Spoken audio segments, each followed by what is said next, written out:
అమ్మవారి చూపులు ఎంత దిశల వరకు పడ్డాయో అంతవరకు దరిద్రములన్నీ తొలగిపోయి అందరూ ఆనందమును పొందారు.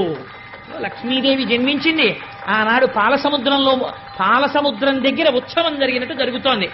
నేను ఇక్కడ నమ్మి ఒక మాట చెప్తున్నాను, ఇవాళ ఈ ఘట్టాన్ని ఎవరు విన్నారో వాళ్ళకి కొన్ని కోట్ల జన్మలు తరమవలసిన దరిద్రం నశించిపోయింది. ఇది పరమ యథార్థం.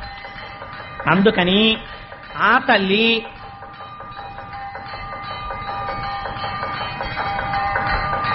ఒక్కసారి మీ అందరూ కూడా మానసికంగా అదిగో అక్కడ ఆ నీరాజనాన్ని తీసుకోండి, ఒక్కసారి అది కళ్ళకద్దుకుని నమస్కారం చేసుకోండి.